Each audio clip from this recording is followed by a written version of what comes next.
Right, so starting off with this one, as you can see, I started off with these chords right here. I'm gonna be honest, there is no music theory behind this. I went solely off of ear, note by note, until it sounded right to me and the chords sounded good together. A slight tip is go with emotion. So essentially, you need to think bittersweet, nostalgic, mellow, fuzzy, warm, those type of emotions for these type of like SZA, Isaiah Rashad type beats. So with that being said, this is the result that came about from that.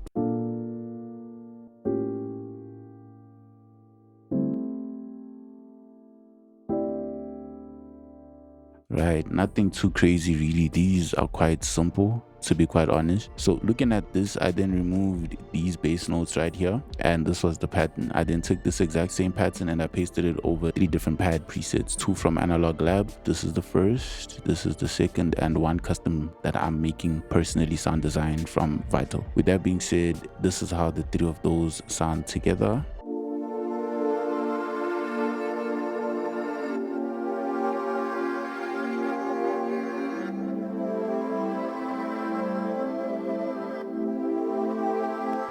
Right, moving on from there, I then took the new patterns bass notes and I just copy pasted them into this bass one shot, electric bass one shot. There's nothing crazy going on with this bass. I then took the original pattern with the bass notes and I then went to SRX strings, pasted it in here with the Soul Swell preset. As you can see, the exact same chords, nothing changed, not even velocities, nothing has changed. So essentially for this, it was more so about sound selection and less about the chords and the technical things and scales and all of that. It was more so about sound selection. These are very simple, however the sound selection is what made it sound so good. So I copied this exact same pattern over the strings, over another pad, took the same pattern again, copied it over 4 different presets. Look at this, the exact same pattern copied over 4 different presets, right? The stacking, sound selection, that's essentially what's important here. And with that being said, this is how those presets sound together.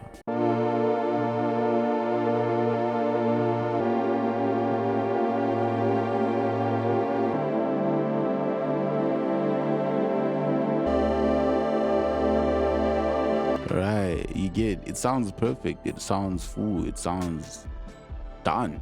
Nothing has changed, the exact same chords, pasted it over, onto Keyscape as well. I used the same preset used in Kill Bill for the melody. Here is Harmo chord, the retro.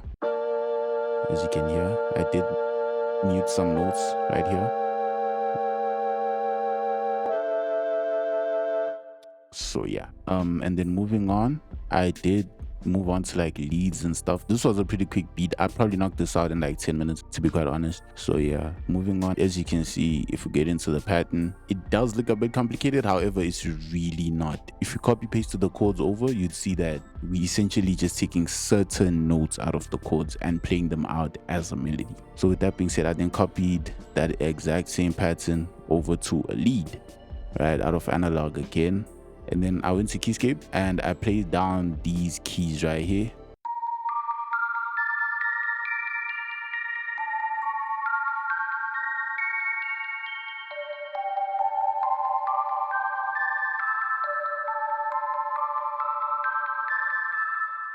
So these keys are essentially the chords that we have, playing them as arpeggio, right? And I extended them all the way, as you can see that they're overlapping, right? So with the lead and that, this is how that sounds.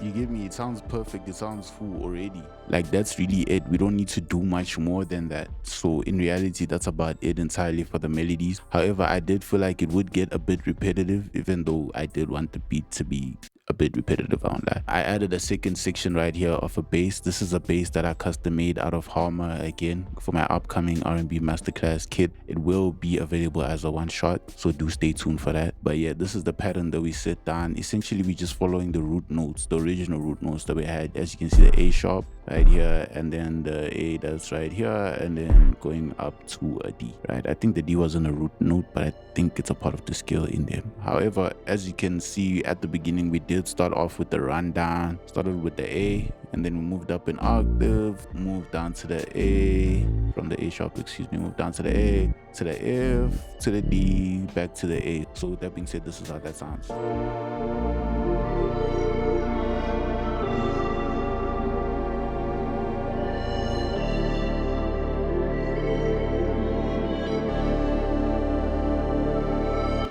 that's it. So those are the two sections. As you can see, the only real variation or differences in the melody sections is number one, the fact that these chords here don't have the root notes that were there, and the ones that here are on the second part do. And that's really the only real difference, as well as these leads right here. Other than that, the rest of this is all honestly about sound selection. You have to have good sound selection, great sound selection. If you want me to get into detail more about where you can get sounds, how to play chords down, all of that music theory, I will be doing it in my R&B masterclass, which is up and coming, so do stay tuned for that. But for now, this is really all I did for the melody section. Moving on to the drums. For the drums for this, I did take a lot of inspiration from SZA's Control, as well as Isaiah Rashad's The Sun's Tirade. The drums are very thick, full earthy sounds. So with that being said, I got this real grungy kick with a lot of texture on it. Right, real thick, heavy. I boosted it a little bit. There's the pattern right there, nothing too crazy. Put you on game real quick. When it comes to these type of beats, there's this little glitch effect that I call a glitch effect. So it's like a pre-kick, essentially, like a kick right before the downbeat, and this is how that sounds. You know what I'm saying? That right, it's like a heartbeat type thing, effect with your kick, essentially. So you lower the velocity and you put it right before the downbeat of the next kick. Nothing else here is really creative. They all just really hit on the downbeat, same pattern in the first half as the second half, nothing crazy. Moving on, I have the snare, as you can see right here. Yeah, one hit down. Then I have a second snare right here, which has like a double hit at the end, and then it rounds back out again, and we have another snare which hits right before on the offbeat, so it's right before the downbeat, right? It will make sense in context. And then there's a fourth snare again, and then it also has a double hit on the pattern. It's quite a lot.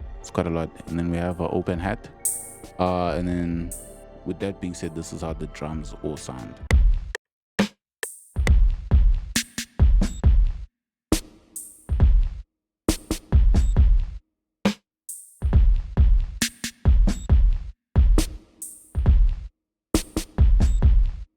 So with drums for these type of beats, you have to think like constant momentum. Hence why I use so many different sounds. If you really look at it, you have to think like it needs to feel like you're experiment with sounds, the drums and the melodies in context. This is how that sounds.